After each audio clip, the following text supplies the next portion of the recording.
नमस्कार मित्रों, आदर्श क्लासेस सांचौर में आपका स्वागत है। आज अपन रीजनिंग का सबसे पहला लेसन पढ़ने वाले हैं। श्रृंखला परीक्षण बहुत छोटा सा लेसन है जो आज का आज ही क्लियर कर देंगे, ज़्यादा लंबा नहीं खींचेंगे। और 2023 पीटीटी, बीएसटीसी, सीयूईटी इनका एग्जाम जुलाई में होने की संभावना है, तो सारों का जुलाई में एग्जाम होगा। तो सभी विद्यार्थी फटाफट जितनी क्लास ली जाए उस क्लास को साथ साथ में अटेंड करते हुए पूरा माइंड में फिट भी कर लें। उसका 70% हाथों हाथ क्लियर होना चाहिए, ठीक है। 30% आप रिवीजन में क्लियर करो, बरोबर ना। 100% तो मैं नहीं कह सकता, आपकी माइंड की एबिलिटी है वो सबकी अलग अलग होती है, लेकिन आप 70% क्लियर करने की कोशिश करें। चलो अपन स्टार्ट करते हैं। श्रृंखला परीक्षण जैसा कि आपके सामने नाम दे रखा है उसके हिसाब से अपन आज स्टार्ट करने वाले हैं। तो श्रृंखला परीक्षण पढ़ने से पहले अपने को एक चीज की जानकारी होनी चाहिए, वो है संख्याएं, यानी कि संख्याओं के जो भेद है उनके बारे में अपने डिस्कस करने वाले हैं। मतलब ऑल आर नंबर के बारे में, ऑल आर नंबर को कैसे कैसे डिवाइड किया गया है उसके बारे में डिस्कस करने वाले हैं। तो अपन नंबर के बारे में अगर डिस्कस करें, संख्या के बारे में डिस्कस करें, तो संख्याओं के भेदों के बारे में बताऊंगा। संख्या कितने भागों में बांटी गई है, कौन सी संख्या को कहां से स्टार्ट किया जाता है, कहां बंद किया जाता है, ऐसी कुछ बातें करेंगे। तो सबसे पहले अपन अध्ययन करते हैं, एक संख्या आती है प्राकृत संख्या। क्या नाम है? प्राकृत संख्या। प्राकृत संख्या वह संख्या जो एक से शुरू होती है। सबसे पहले एक गणित लिखने वाले भाई साहब आए, गणित लिखनी शुरू की और उन्होंने गिनती एक से शुरू कर ली। तो उन्होंने कहा कि ये गणित जो होती है वो एक से शुरू होती है। कहां से शुरू होती है? एक से। उसका नाम दिया प्राकृत संख्या। 1 2 3 4। उन्होंने क्या बोला? ये गिनती जो है वो एक से शुरू होती है और चलती रहती है, चलती रहती है, चलती रहती है, बरोबर। ये बताया प्राकृत, उसका नाम दिया प्राकृत संख्या। फिर एक भाई साहब और आए, गिनती अपन लिखते जाते हैं, लिखते जाते हैं, लिखते जाते हैं। क्या इसमें 10 भी आता है? तो यहाँ आता है। तो 10 के अंदर ये जो जीरो है वो कहां से है? यानी कि संख्याओं के अंदर कहीं न कहीं जीरो भी है। तो क्या ये बात तो है, इस जीरो को भी साथ में लेंगे। तो 2 नंबर पे अपन अध्ययन करने वाले हैं पूर्ण संख्या का। किसका अध्ययन करने वाले हैं? पूर्ण संख्या का। और ये जो पूर्ण संख्या होती है वो क्या है? वो यह संख्या जो जीरो से शुरू होती है, 0 1 2 3 4 ऐसे चलती रहती है, चलती रहती है, चलती रहती है, चलती रहती है। कैसे? गंगा नदी की तरह, कभी रुकती नहीं। तो पूर्ण संख्या ऐसे चलती रहती है, चलती रहती है। कहां तक चलती है? अनंत तक। शुरू कहां से होती है? 0 से। और प्राकृत शुरू कहां से होती है? 1 से। मेरे साथ साथ में बोलते जाओ, आपको क्लियर होता जाएगा। प्राकृत संख्या सबसे पहले गणित लिखने वाले ने बोला कि गणित 1 से शुरू होती है। फिर उन्होंने बोला कि 0 कहां जाएगा? 0 से भी शुरू होती है। तो फिर दूसरे ने बता दिया कि पूर्ण संख्या वह संख्या जो 0 से शुरू होती है। नंबर 3 पे अपन डिस्कस करने वाले पूर्णांक संख्या। पूर्णांक संख्या। अभी पूर्णांक संख्या क्या होती है? अब किसी ने कहा कि हम जैसे संख्या लिखते हैं वो तो ठीक है, किसी से धन उधार लेते हैं तो वो तो अपने ऊपर ऋण हो गया। ऋण का मतलब माइनस हो गया। तो माइनस वाली संख्या कहां जाएगी? तो आगे भाई साहब अब माइनस को भी लो, प्लस को भी लो और सारी की सारी लिख दो, वो पूर्णांक नाम दे दो। चलिएगा, तो फिर यहाँ एक 0 1 2 3 4 5 ऐसे ऐसे चलती रहती है, चलती रहती है, चलती रहती है। ये तो होगी धन वाली संख्या, जिसे कहेंगे धनात्मक, ठीक है। धनात्मक नंबर हो गए, यानी कि पॉजिटिव नंबर। इस तरफ लिखते थे नेगेटिव, -1 -2 -3 -4 -5। समझ में आ रही है ना बात? और ये भी इस तरफ माइनस की और चलता रहेगा, चलता रहेगा, चलता रहेगा, चलता रहेगा। क्या यहाँ तक समझ में आया? और ये जो माइनस है, माइनस का मतलब अपने ऊपर ऋण, ऋण का मतलब ये ऋणात्मक संख्या। कैसी संख्या? ऋणात्मक संख्या। क्या दोनों बातें समझ में आई? तो पूर्णांक संख्या की डेफिनेशन क्या हो जाएगी? वैसे परीक्षा में एग्जाम में आपको डेफिनेशन नहीं पूछी जाती है, लेकिन आपको जानकारी होनी जरूरी है। यानी कि आपको इंग्लिश किताब पढ़नी अगर कब आएगी? जब आपको ABCD आए कम से कम, तो उसकी ABCD है। यानी कि आप श्रृंखला परीक्षण है, कोडिंग डिकोडिंग है, इसके अलावा और भी गणित और रीजनिंग का अपन अध्ययन करने वाले हैं। तो उस रीजनिंग की बेसिक चीजें हैं, यहाँ से अपन स्टार्ट कर रहे हैं। मैं आपका बेस यानी 0 से स्टार्ट कर रहा हूँ, ठीक है, ताकि आप लगभग इस बार रीजनिंग में एक भी क्वेश्चन गलत करके नहीं आओ, बरोबर ना। चलिएगा, तो ये पूर्णांक संख्या। पूर्णांक में क्या होता है? क्या धनात्मक संख्या भी ली हुई हो, 0 भी लिया हुआ हो, 0 नहीं तो धनात्मक है, ऋणात्मक है। तो 0 को क्या कहेंगे? 0 को कहेंगे उदासीन। बाबरा उदास बैठा है, उतार के इसलिए नाम पड़ गया उदासीन, ठीक है। और इधर वालों का नाम दे देंगे ऋणात्मक, धनात्मक, ऋणात्मक, उदासीन। सारी बातें एक साथ हो क्या होगा, पूर्णांक संख्या। समझ में आ गई बात। वैसे संख्याओं के बहुत भेद है, इसके बारे में भी आगे पढ़ेंगे। अब एक और है जिन्होंने कहा कि एक सम संख्या, आप 3 क्लास से पढ़ते आ रहे हैं, सम संख्या के बारे में इतना लंबा डिस्कस नहीं करूंगा। अब सम संख्या क्या होती है जल्दी बताओ, कमेंट में लिखते रहो साथ साथ में। सम संख्या क्या होती है? सम संख्या वह संख्या 0 है, 2 है, 4 है, 6 है, 8 है, वह संख्या जिसमें 2 का भाग पूरा जाता हो। आपने 3री क्लास के मास्टर दिन पढ़ाया होगा। वह संख्या जिसका एक ही अंक 0, 2, 4, 6, 8 में से आया वो। अब कई बच्चे काफी दिन हो गए भूल गए होंगे एक ही अंक क्या होता है। कोई भी संख्या जैसे ये मैंने लिखी है, इसका सबसे लास्ट वाला अंक इसका एक ही अंक कहलाता है, तो इसका लास्ट अंक क्या है 5। क्या इनमें से कोई है? नहीं है, इसलिए ये सम संख्या नहीं है। तो सम नहीं है तो सम का विलोम। सम का विलोम क्या होता है? सम का विलोम होता है विषम। क्या होता है? विषम संख्या। सम का विलोम क्या होता है? विषम संख्या, ठीक है। और ये विषम संख्या क्या होती है? सम का विलोम यानी कि जिसमें 2 का भाग नहीं जाता हो, जिसके एक ही अंक में 0, 2, 4, 6, 8 नहीं आया हो। तो इसके अलावा जो बच्चे वो नंबर आ सकते हैं, बिल्कुल 1, 3, 5, 7, 1, 3, 5, 7, 9 ऐसे कोई नंबर एक ही अंक में यानी कि लास्ट वाले डिजिट पे आ जाए तो ऐसी संख्या को क्या कहते हैं? विषम संख्या। कहीं अगर समझ में आ गई आप? अरे आ गई ना समझ में? चलिएगा नेक्स्ट 6 नंबर पे अपन एक संख्या के बारे में डिस्कस करने वाले जिसका नाम है परिमेय संख्या। कैसे संख्या? परिमेय संख्या। बहुत मस्त डेफिनेशन है। आपने 6ठी क्लास में सबसे पहले एक प्रश्नावली आई, पहली प्रश्नावली, नाम क्या था? परिमेय संख्या। और गुरुजी ने उस दिन पहले ही दिन बताया आपको क्या परिमेय संख्या वह संख्या होती है जैसे P/Q में लिख सकते हैं, Q ≠ = 0 ऐसी बातें बोली, लेकिन आपने ध्यान नहीं रखा। तो वो ध्यान नहीं रखा तो पछता है, अब रखो। तो चलो अब क्या ध्यान रखना चाहिए कि वह संख्या जिसे P/Q में लिखे, P को तो कहेंगे अंश, Q को कहेंगे हर। उसके बाद में एक ऐसी इंग्लिश में लाइन बोलते थे गुरुजी, अपने को कभी पता चला नहीं, वो थी Q ≠ = 0। Q ≠ = 0 का मतलब होता है ये जो Q दिख रहा है ना, यहाँ पर 0 नहीं होना चाहिए। यहाँ 0 हो गया तो आप परिमेय संख्या नहीं कह सकते। यानी कि आप 1/2 लिखो, 5/8 लिखो, 15/7 लिखो, 108/1000 कुछ भी लिख दो, ऐसे 1032 लिख दो, ये सारी परिमेय संख्या है। लेकिन शर्त क्या थी अपनी?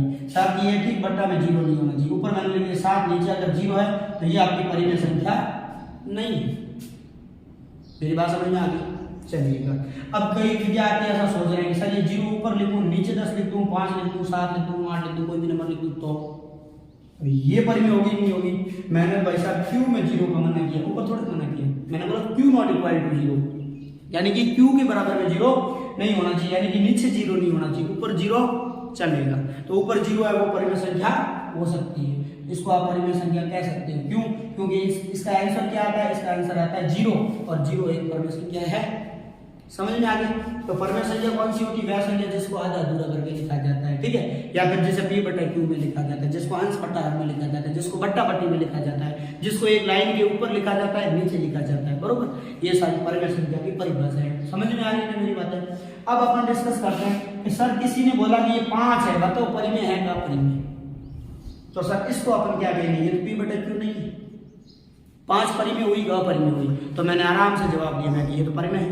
तो सर इसका तो P है, Q है, कोई एक ही दिख रहा है, ऊपर नीचे तो कुछ दिख नहीं रहा है।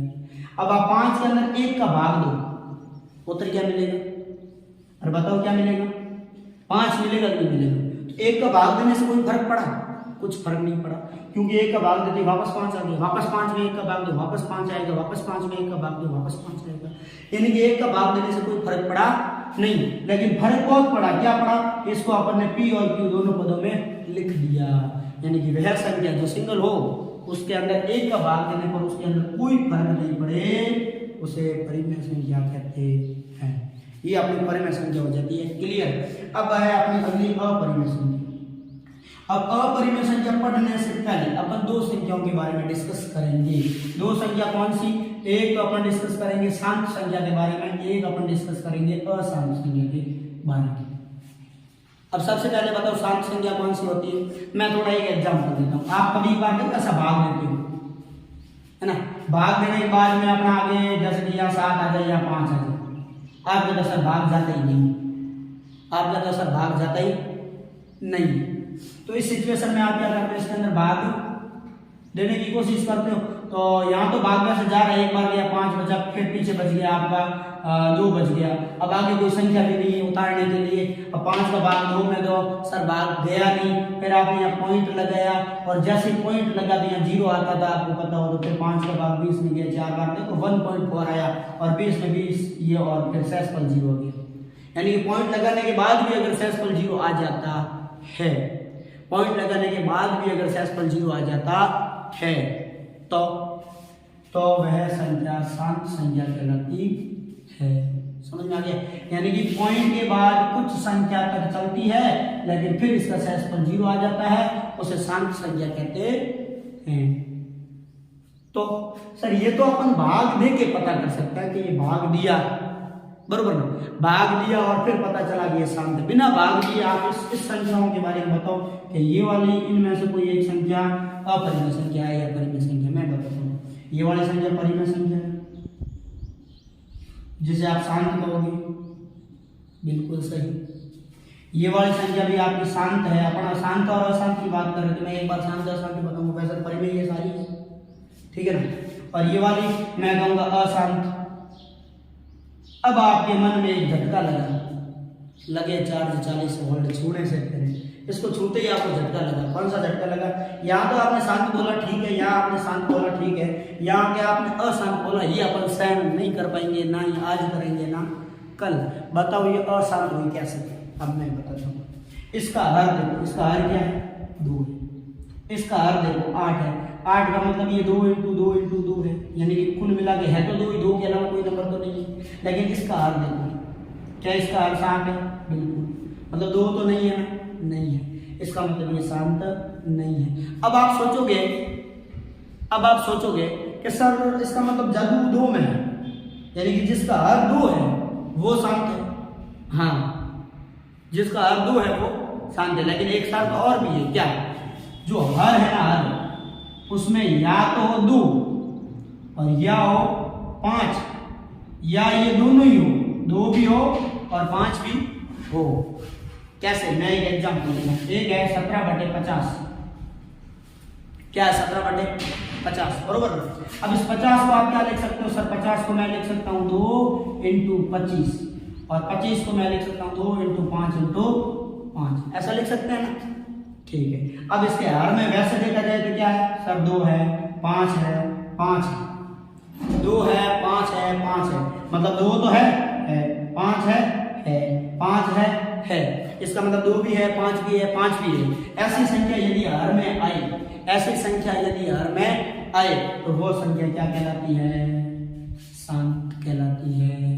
2 और 5 के अलावा कुछ भी आ जाए, 3 आ गया, 3 आ गया, 6 आ गया, 7 आ गया, 9 आ गया, 11 आ गया, कुछ भी, इनके अलावा कोई भी नंबर आ जाए तो वो संख्या सीधी सीधी कहाँ चली जाएगी? अशांत के पास में। ठीक है।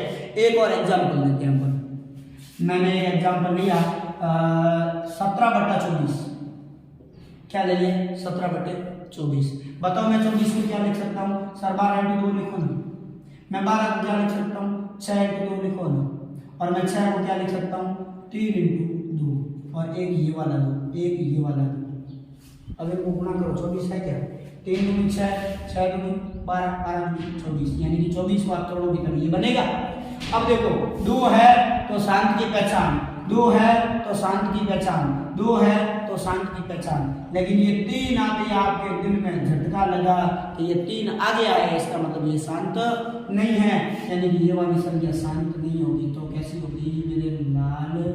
अशांत होगी। क्या दोस्तों समझ में आ रही है आपको? अरे समझ में आ रही है मित्रों कि ये शांत और अशांत कैसे होती है? बरोबर समझ में आ रहा है। चलो इस पे अपन इतना ज्यादा फोकस नहीं करेंगे क्योंकि यहाँ से क्वेश्चन आता नहीं है। अपन बहुत कम समय में बहुत ज्यादा कुछ पढ़ना है, इसलिए थोड़ी स्पीड रखते हुए सीधे टॉपिक पे आते हैं। ठीक है, ये था आपका बेसिक, और बेसिक के बाद में अपन आगे स्टार्ट करते हैं। अंग्रेजी की जो वर्णमाला होती है, अंग्रेजी की जो वर्णमाला, इनके जो नंबर है ना, ABCDEFGHIJKLM जो भी है ना, उनका सही स्थान देखेंगे कि कौन सा अक्षर कौन से नंबर पे आता है। इससे अपन क्या करेंगे, जो परीक्षा के अंदर जो टाइम मैनेजमेंट रहता है ना, रीजनिंग के क्वेश्चन करने का, वो कर पाएंगे। बाकी तो ऐसे लिख देंगे साहब ये आर है तो अपन गिनना शुरू करेंगे, A B C D E F G H I J K L M N O P Q R. अब बोलोगे आप आर 18 पे आएगा, ठीक है ना। तो ऐसा गिन के लिखोगे तो देखो कितना टाइम खराब हुआ ऐसा उंगलियों पकड़ने पे, खराब हुआ ना, वापस उंगली गिननी पड़ेगी 1 2 3 4 5 6 बरोबर। तो वहाँ टाइम ज़्यादा बर्बाद होने की वजह से अपन एक ट्रिक लेके आए। क्या लेके आए? ट्रिक। इस ट्रिक के माध्यम से अपन क्या करेंगे, वर्णमाला के सारे अक्षर याद करवा देंगे विथ नंबर। मैं सीधे सीधे बोलूंगा कि 18 पे कौन सा है, आप कहोगे आर है, मैं कहूँगा 20 पे कौन सा आएगा, आप कहोगे टी आएगा, और मैं कहूँगा आपके 24 पे कौन सा आएगा तो आप कहोगे एक्स आएगा। ऐसे ऐसे आप कोई भी वर्ड बोलो फटाफट बोल दोगे, ठीक है। मैं बोलूंगा 6 पे कौन सा आएगा तो आप बोलोगे एफ आएगा, 8 पे कौन सा आएगा तो आप बोलोगे एच आएगा। जैसे सारे अक्षर आप ऐसे ऐसे बोल दोगे, ठीक है। तो वो याद करते हैं अपन। मैं अभी स्टार्ट करता हूँ। एक बार अपन B C D E F G और H I J K L और एम, ठीक है। इसके बाद मैं नीचे से लिखना शुरू करता हूँ, क्योंकि ये एक दूसरे के पूरक भी होते हैं। पूरक का मतलब समझते हैं? पति का पूरक पत्नी, बरोबर। माता के पिता, माता के पूरक पिता, बरोबर। और आपने गणित में पढ़ा होगा छोटी क्लासों में कि पूरक कोण किसे कहते हैं, वह कोण जिनका योग 90 हो। अगर एक कोण 30 डिग्री है दूसरा कितना होगा, 1/2 होगा, क्योंकि अपने को जोड़ के 90 करना है। वैसे ही एबीसीडी में टोटल अक्षर कितने होते हैं, 26। ऐसे अक्षर जिनको जोड़ने पर, जिनके नंबर को जोड़ने पर योग आए 27, वो एक दूसरे के पूरक हो। यानी कि एक और एप्पल कितने पे आता है, 1 नंबर पे, आप जानते हो ना। और जेड पर जेड कितने नंबर पे आता है, क्योंकि 26वां अक्षर है। 26 और 1 कितना होता है, 27। तो ये दोनों एक दूसरे के पूरक है। यानी कि एक का पूरक कौन हो जाएगा, जेड हो जाएगा। वैसे ही अपन बात करेंगे डी का पूरक कौन हो जाएगा, डी का पूरक, तो डी कितने नंबर पे आता है, 4 पे आता है। तो अपने को योग करना है 27, तो यहाँ पर 23वें नंबर पे जो अक्षर आए वो लेना है। 27वें पे तो डब्ल्यू आता है। तो ये दोनों एक दूसरे के पूरक है। समझ में आया? तो ऐसे भी मैं थोड़ा क्या करूंगा, एम तक लिख दिया, एम के बाद में यहाँ से लिखना शुरू करता हूँ। N O P Q R S T U V, देखो डब्ल्यू एक्स वाई और ओ जेड। समझ में आया? ये लाइन ऐसे चल रही है, फिर यहाँ से एबीसीडी को वापस में ऊपर की ओर लेके गया हूँ। इससे आप आगे एक अपन रीजनिंग का बहुत महत्वपूर्ण टॉपिक पढ़ने वाले हैं, जहाँ से हर बार क्वेश्चन आता है, आएगा भी। कोडिंग डिकोडिंग सबसे सिंपल है। तो आप यहाँ से ये क्लियर कर लोगे ना, तो आगे कोडिंग डिकोडिंग जो चैप्टर आने वाला है वो बहुत फटाफट हो जाएगा। मेरे को इतनी माथा फोड़ी नहीं करनी पड़ेगी। यानी कि 10 मिनट के अंदर अगर अपन चाहे, मैं और आप, अपन दोनों मिलकर के कोशिश करें, हम सब मिलकर के कोशिश करें, तो कोडिंग डिकोडिंग बिना पढ़े भी अपन समझ सकते हैं। इसकी वजह से ये नंबर याद करने पड़ेंगे। चलो इनके लिए एक ट्रिक है, बताते हैं। अब एबीसीडी तो आपको याद ही है, ए फॉर एप्पल 1 पे आता है, बी फॉर बॉय 2 पे आता है, सी फॉर कैट 3 पे आता है, डी फॉर डॉग 4 पे आता है ना। एबीसीडी तो 4 तक आप नॉर्मल याद कर लोगे। इसके आगे बढ़ा रहा याद करवाएंगे। और उसके बाद ये boy, B O Y, boy यानी लड़का। यहाँ से तो देखो ये पूरक भी आराम से याद हो गया, बी का पूरक हो जाएगा भाई, ठीक है ना। ऐसे भी कुछ ट्रिक बताएंगे आपको। अब देखो 4 तक तो आप आराम से कर सकते हो। अब रहा 5 पे ई का मतलब क्या होता है, इवनिंग। और इवनिंग यानी शाम, और शाम कितने बजे होती है सर, 5 बजे के बाद में, तो इवनिंग आ जाएगा 5 बजे पे। और ये क्या है, एफ फॉर फिक्स, तो लगा दो 6, तो ये आ जाएगा 6 पे। एफ से फिक्स लगा दो 6, इसलिए एफ कितने पे आ जाएगा, 6, बरोबर। अब बचा जी को देखो यहाँ से, इसको मैंने ये बिठाया, क्या बचा सर, 7 बचा, तो ये 7 नंबर पे है जी।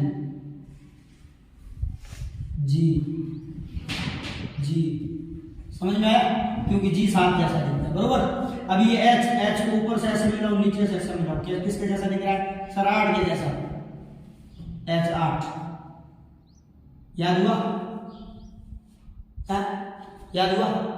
अब देखो कुछ एक लड़कियों के, अपन जैसे कि लड़कियों की बात करें तो अपन कुछ एक लड़कियों को कुछ भूल है। एक लड़के ने बोला, तुझे पता है कि कल सड़क के ऊपर मुझे पानी पूरी खा रही थी। अब उसको सब पता है, लेकिन वो फिर भी क्या करेगी, अपने एटीट्यूड में यूँ बोलेगी, क्या बोलेगी, आई नो होगा। वो जो आई नो कहती है ना, वो अपना ट्रिक है। आई नो, आई कितने पे आएगा, नो, आई नो, ये आई नो, ठीक है। अब आई 9 पे याद कर लोगे तो ये सीधे सीधे 10 पे आ जाएगा, J10 बरोबर। मैं एक याद करो तो उसके आगे वाला पीछे वाला याद हो ही जाता है, तो ये आ जाएगा J कितने पे आ जाएगा 10 पे। अब बचा K। अब मैं एक क्वेश्चन पूछता हूँ, आप मुझे जवाब दें, ठीक है। ABCD का 11वां अक्षर K है। अपन अपनी लैंग्वेज में, लोकल लैंग्वेज में से कहते हैं ABCD को 11वां अक्षर K है, तो बच्चे जवाब देते हैं K। और वही तो मैं पूछ रहा हूँ K है, तो वो कहता K है। और वही तो मैं पूछ रहा हूँ K है, तो क्या K है, वो क्या है 11वां अक्षर K है। कौन सा अक्षर है 11वां अक्षर K, ठीक है। अब और सुनो, एक दर्जन में कितने केले होते हैं 12 केले होते हैं, लेकिन अपने केले का यहाँ कोई ट्रिक नहीं लग रहा है। एक दर्जन में 12 केले हैं, तो एक ऐसा बहुत बड़ा जंगल है और उस जंगल के अंदर कितने शेर है, 1 दर्जन शेर है, LION यानी शेर। और शेर कितना है 1 दर्जन है, 1 दर्जन का मतलब 12 शेर है। जब 1-2 शेर सब क्या होता है, जंगल का राजा। वैसा तो एक ही काफी है, लेकिन कभी बार वो बाकी वाला जानवर एकता कर ले तो शेरों को एकता के लिए चाहिए, और शेर 12 ही काफी है, धूम मचा देंगे बरोबर। तो लॉयन धूम मचाने के लिए कितने काफी है 12। और 12 के बाद में ये लास्ट नंबर है, लास्ट तो आप याद कर लो क्योंकि ये सेंटर है ABCD का पूरा। और ABCD का सबसे लास्ट अक्षर कितना होता है 26वां, तो 26वें का आधो 13, तो ये आएगा 13 पे, N आ जाएगा 14 पे। क्या यहाँ तक समझ में आया।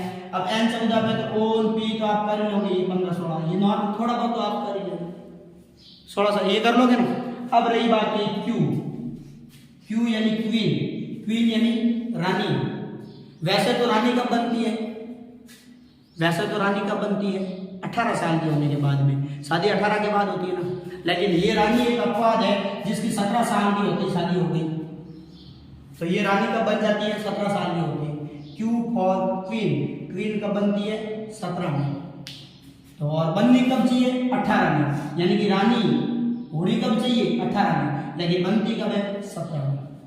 R से रानी कब बनेगी 18 में, लेकिन ये 1 साल पहले ही बन जाती है, यानी कि Q कब हो जाता है 17। अब जैसे ये 18 में हो गया तो S को तो आप कर सकते हो, R से रानी है 18, तो R के बाद में S, तो S 19 बरोबर। अब अपन बात करते हैं T की, इसकी बात करते हैं T की। और ये T क्या है, मैच होता है, IPL अभी चल रहा है, और IPL कितने ओवर का होता है 20 ओवर का। और कभी कभी ऐसे मैच होते हैं जिनका नाम होता है T20 मैच। अपन कहते हैं T20 मैच चल रहा है, तो T20 इसलिए ये T20 पे है। और उन्होंने नाम रखते वक्त भी सोचा कि T20 पे इसलिए नाम दो T20, इसलिए इसमें ओवर रखो 20, ताकि आराम से 20 ओवर की बॉलें फेंकी जाए बरोबर। तो T20 याद रह जाए T20, और बोलो मेरे साथ में T20 मैच है बरोबर। और उसके बाद में U का मतलब होता है अंकल, UNCLE, और अंकल यानी चाचा। और आप अंकल कब बनोगे ये बताओ, सर 21 साल के होंगे, शादी होगी और टापर सब अंकल कहने शुरू हो जाएंगे। तो आप अंकल कब बनोगे, सर हम अंकल बनेंगे 21 साल के होने पर। कितने साल के होने पर अंकल बनोगे, 21 साल के होने पर अंकल बनेंगे बरोबर, अंकल 21 पे। तो ये रहा V के अंदर एक डंडी ये, एक डंडी ये, कितनी डंडी होगी 2, तो 2 के बाद में 2, ठीक है। इसलिए V कितने पे आ गया 22 पे। और 22 में V है तो W आप कर लोगे, सर ये पे 20 होना चाहिए था। मतलब मैंने क्या बोला, एक वर्ड में याद करवा दूं तो उसके आगे वाला तो उसके पीछे वाला तो आप कर ही सकते हो। अगर मैं बोलूं क्या है T20 है, तो आप बोलोगे T के बाद में आता है U, T के बाद में क्या आता है कि U आता है, तो U T20 है तो U 21 हो जाएगा, और T से पहले क्या आता है S, और S हो जाएगा कितने पे 19 पे। थोड़ा ऐसे माइंड में रखना, एक अक्षर पहले वाला और एक अक्षर बाद वाला, वो तो अपन कर ही लेंगे। तो ये सारी ट्रिक याद करने में अपना आप टाइम निकल, तो आप ये सारे फटाफट कर सकते हो। फिर मैं कोई भी अंग्रेजी वर्णमाला का कोई भी वर्ड बोलूं तो आप फटाक से मेरे को ये कह सकते हो कि ये वाला वर्ड अगर गिनती की जाए तो कितने नंबर पे आएगा बरोबर ना। और उसके बाद में बात करें X की, ये X में देखो 1 डंडी 2 डंडी 3 डंडी 4 डंडी, तो 2 के बाद में कितना लिखना पड़ेगा 4, तो ये हो गया 24। और उसके बाद में लास्ट Y बचा और W से पहले आता Y, इसके जस्ट बाद में X Y और Y 25 पे आ जाएगा। कितने पे आ जाएगा 25 पे, और लास्ट में बच गया जेड और जेड आ जाएगा 26 पे। क्या मेरी बात समझ में आई आपके? शब्द समझ में आ गई? पक्का आ गई? तो ये थी अपने एबीसीडी याद करने की छोटी सी ट्रिक, जिससे अपन क्या है फटाफट कोई भी क्वेश्चन सॉल्व कर सकते हैं। चलो ये ट्रिक होगी। अब इसके बाद में कुछ एक क्वेश्चन कर लेते हैं, इसके बाद में फिर अपन आगे बढ़ते हैं। कर हाँ चलो जल्दी से कमेंट में लिखो कितना समझ में आ रहा है।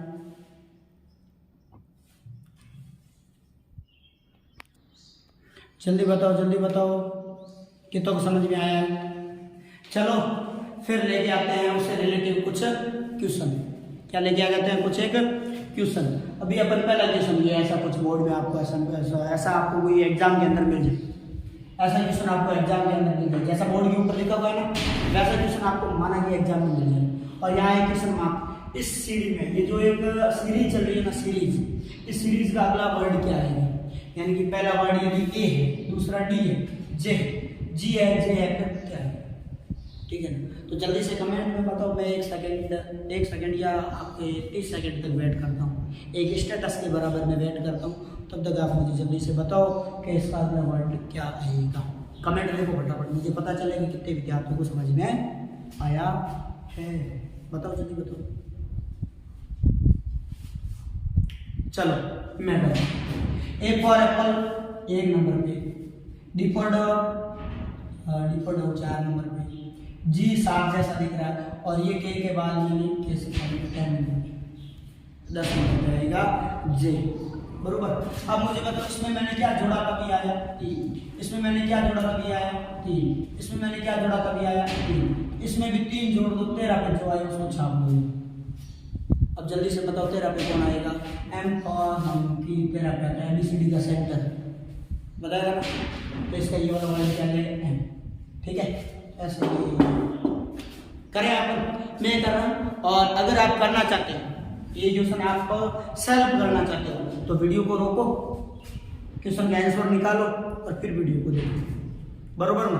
ताकि आपको पता चल जाए कि मैं सही कर रहा हूँ कि गलत कर रहा हूँ। ठीक है। नेक्स्ट है डब्ल्यू फॉर वॉच। कितने पे आता है? डब्ल्यू फॉर वॉच कितने पे आता है ये मुझे जल्दी से बताओ। डब्ल्यू फॉर वॉच 23 पे आता है। कितने पे आता है?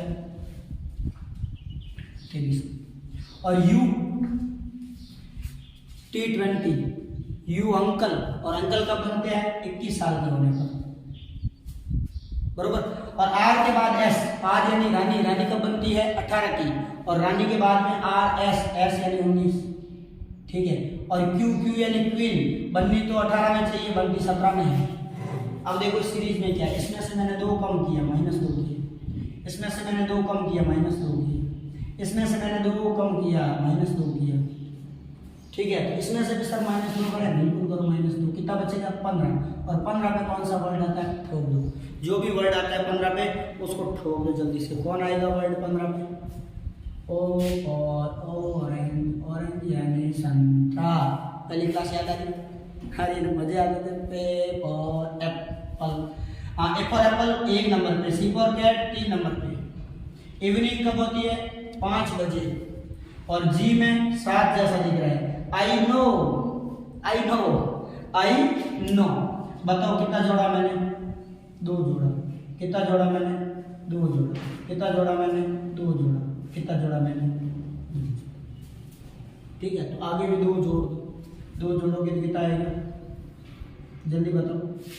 11। और 11 नंबर पे कौन आना चाहिए? एबीसीडी को 11 अक्षर के है, के है, के है। ओके। अब इसका भी देखो। B for boy 2 number, C for cat 3 number, E for evening 5 बजे होती है, और जी 7 जैसा दिखता है। 1 जोड़ा या 2 जोड़ा, तो यहाँ 2 जोड़ा, 1 जोड़ा 2 जोड़ा 2 जोड़ा, 1 2 जोड़ा 2 जोड़ा। तो यहाँ पर कोई सेंस ही नहीं बन रहा। 1 जोड़ा 2 जोड़ा 2 जोड़ा, क्या जोड़ा? मजा आएगी इसमें। इसका मतलब ये गिनती वाली ट्रिक लगेगी नहीं, जोड़ने वाली ट्रिक लगेगी नहीं, तो दूसरी ट्रिक लगा दे। दूसरी कौन सी? ये देखो 2, ये देखो 3, ये देखो 5, ये देखो 7, सारी अभाज्य संख्या लिखी, अभाज्य संख्या। अब कई विद्यार्थी पूछेंगे सर अभाज्य संख्या क्या होती है? अभाज्य संख्या वह संख्या जिसमें खुद का भाग जाता है, इसके अलावा किसी का नहीं जाता। जैसे कि 2 है, 1 तो 2 में 2 खुद का जाता है, और एक का तो सब में जाता ही है, वैसे एक का तो बार बार क्या ही बोल रहे हैं, ठीक है। 2 में 2 खुद का भाग जाता है, 3 में खुद का 3 का ही जाता है, इसके अलावा किसी संख्या का भाग नहीं जाता। 5 है, 5 में 5 खुद का ही जाता है, इसके अलावा किसी संख्या का भाग जाता नहीं। हाथ है, हाथ में 7 खुद का ही जाता है, इसके अलावा किसी संख्या का भाग जाता नहीं। और विद्यार्थी बोले सर इसके बाद 9 होना चाहिए। अब मैं आपको बता दूं 9 होना चाहिए, लेकिन 9 में 3 का भाग जाता है बेटा, याद रखो। बोलो दोस्तों, 3 का भाग 9 में जाता है नहीं जाता? जाता है। तो 9 तो अभाज्य संख्या हुई नहीं। तो 9 के बाद में 10 में तो 2 का जाता है, 5 का भी जाता है भाग। 2 पंजे 10, 5 दूनी 10। तो 10 में तो दोनों का जाता, 10 वाला भी नहीं। तो अगली अभाज्य संख्या कौन सी हो जाएगी? 11। और इस सीरीज के अंदर 11 नंबर पे कौन आता है? 11 नंबर पे कौन आता है? 11 अक्षर के है। ABCD को 11 अक्षर के है, इसका भी आगे वाला वर्ड क्या रहेगा? के। तो इससे रिलेटिव कोई क्वेश्चन आए तो क्या आप एग्जाम के अंदर गलत करके आओगे? बिल्कुल नहीं, बिल्कुल सही करके आओगे, ठीक है ना। अब अपन इसी सीरीज को नंबर के हिसाब से आगे बढ़ाते हैं, यानी कि कुछ नंबर आ जाए 5, 7, 12, 15 ऐसा कुछ आ जाए तो अपन सीरीज को कैसे आगे बढ़ा सकते हैं। तो चलिएगा, देखिएगा आगे कुछ सेकंड टाइप लेके आ रहा हूं, उसको देखते हैं। चलो देखो, चलिएगा ये देखो मैथ के क्वेश्चन, यानी कि मैथ के कोई नंबर दे दे और पीछे रिक्त स्थान छोड़ के पूछ ले कि नेक्स्ट वर्ड क्या आएगा, नेक्स्ट नंबर क्या आएगा, ठीक है ना। वो इंग्लिश का हो गया, इसको तो थोड़ा देख लेते हैं क्योंकि कभी कभार ऐसे क्वेश्चन भी पूछ लेता है, ठीक है। इनको हो सकता है ऐसे ब्रैकेट के अंदर क्लोज करके ऐसे ब्रैकेट में पूछे और आगे ब्रैकेट खुला रखे और पूछे कि इस खुले ब्रैकेट में क्या आएगा। तो अपन क्या करेंगे, देखो यहाँ देखो, यहाँ करेंगे 2 जोड़ा 4 है, 2 जोड़ा 6 है, 2 जोड़ा 8 है, 2 जोड़ों के कितना आएगा? 10। ऐसा कोई कंसेप्ट लेगा जो सब में एक जैसा लगे, ठीक है, सब में एक जैसा लगे। ऐसा नहीं आगे वाले कुछ और लग रहा है, पीछे वाले कुछ और लग रहा है, तो फिर क्वेश्चन गलत हो जाता। क्वेश्चन गलत नहीं होना चाहिए। अब देखो इसमें मैं क्या जोड़ूं? 5। इसमें मैं क्या जोड़ूं? 5। इसमें मैंने क्या जोड़ा? 5। इसमें मैंने क्या जोड़ा? 5। इसमें भी जोड़ो 5, कितना आएगा? 27 आंसर, बरोबर। इस क्वेश्चन को करो 100 से 93 कम किया है क्या? बिल्कुल। कितना कम किया है? 7 माइनस, इसमें से 7 माइनस करो कैसे कैसे बनता है? 86 7 माइनस किया 3 हो गया, 4 हो गया, बरोबर 86 बनता है। 7 माइनस करना, तो यहाँ भी ये 7 माइनस कर रहा है क्या? देखो तो ये 6 गया है, यहाँ बिल्कुल 7 माइनस कर रहा है, तो इसमें से भी 7 माइनस करके लिख दो। तो इसमें से जैसे अपन 7 माइनस करेंगे तो क्या आएगा? तो देखो इसमें 7 के पीछे बचा 2 और 7 72 72 आ जाएगा, बरोबर। इस क्वेश्चन को देखो 5 फिर 15 कितना जोड़ा है? 10। लेकिन क्या इसमें आप 10 जोड़े होंगे तो 45 आएगा? नहीं, 25 आएगा। तो ये जोड़ने वाला तो इसमें काम ना बैठेगा नहीं। तो इसमें क्या बैठ रहा है? पहली संख्या 5 है, तो 5 है, ठीक है। और 5 को यहाँ मैंने 3 से गुणा किया, यहाँ तो 5 है और 5 को मैंने फिर किया 3 से गुणा, 5 को किया 3 से गुणा, तो आपके पास 15 आ गया। फिर इस 15 को मैं करता हूँ 3 से गुणा, 15 किया 45। तो फिर अब इस 45 को मैं करता हूँ 3 से गुणा, कितना आएगा? 135। फिर इसको करता हूँ मैं 3 से गुणा, 135 को करो 3 से गुणा, कितना आएगा?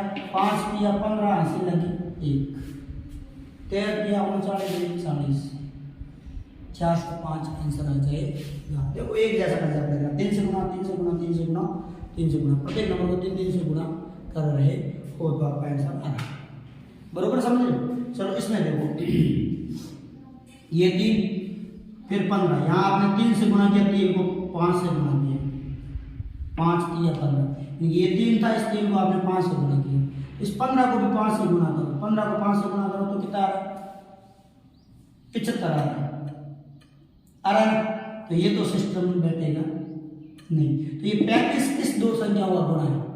5 का 7 का, 5 का 7 का, और ये 3 किस 2 संख्याओं का गुणा है? 1 और 3 का। अब यहां से आपको ट्रिक मिल गई होगी, मेरे को तो मिल गई।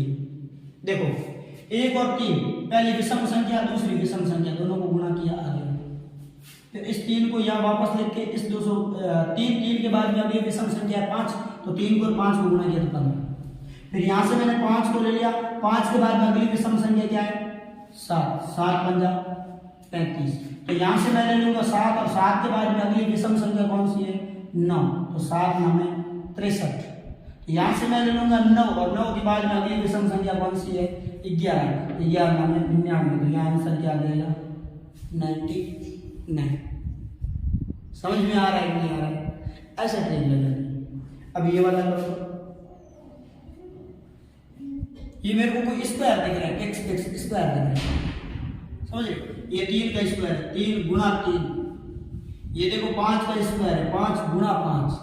ये देखो 5 के बाद 7 का स्क्वायर है। स्क्वायर भी कैसे नंबर होगा? देखो 3 के बाद में 5 है, 5 के बाद में 7 है और 7 के बाद में ये 9 होगा स्क्वायर में। मतलब देखो विषम संख्याओं का स्क्वायर बढ़ रहा है ना। 3 का स्क्वायर है, 5 का स्क्वायर है, 7 का स्क्वायर, 9 का स्क्वायर है। 9 के बाद में कौन आएगा विषम संख्या में 11। तो यहाँ करेंगे 11 का स्क्वायर और 11 का स्क्वायर क्या होता है 1 2 1। तो ये था अपना सीरीज टेस्ट। सीरीज टेस्ट में से ऐसे क्वेश्चन पूछे जाते हैं। ये अपना एक लेसन रीजनिंग का पहला लेसन क्लियर होता है। अगर आपका अच्छा रेस्पॉन्स रहता है और आपको अच्छी लगती है रीजनिंग की क्लास और आप चाहते हो मेरे से पढ़ना, तो अच्छी दो कमेंट में जवाब और मुझे भी चले पता। और जल्दी से जल्दी करो लाइक और लोगों को करो शेयर जो पीटीटी की अपने भाई बंधु और बीएसटीसी की कर रहे हैं तैयारी और वो चाहते हैं अपनी रीजनिंग को मजबूत करना, तो जुड़िए आदर्श के साथ और अपना आप को लेके जाएंगे 0 से हीरो तक और आपकी रीजनिंग का एक भी क्वेश्चन गलत होने देंगे नहीं। बहुत कम समय में तगड़े तरीके से अपन क्वेश्चन को सॉल्व करेंगे। तो बहुत बहुत धन्यवाद, आपने अभी तक मेरे को झेला और देखा। और आपसे एक छोटी सी रिक्वेस्ट है कि आप मुझे अच्छा रेस्पॉन्स दोगे तो मैं उतना ही अच्छा पढ़ाने का प्रयास करूंगा। वैसे भी अच्छा पढ़ाऊंगा, कोशिश मेरी 100% रहेगी। तो आप जल्दी से सब्सक्राइब ठोक दें, लाइक ठोक दें और अपने दोस्तों तक शेयर जरूर करते हैं। मिलते हैं अगले एपिसोड में, यानी कि अगली क्लास में। Thank you.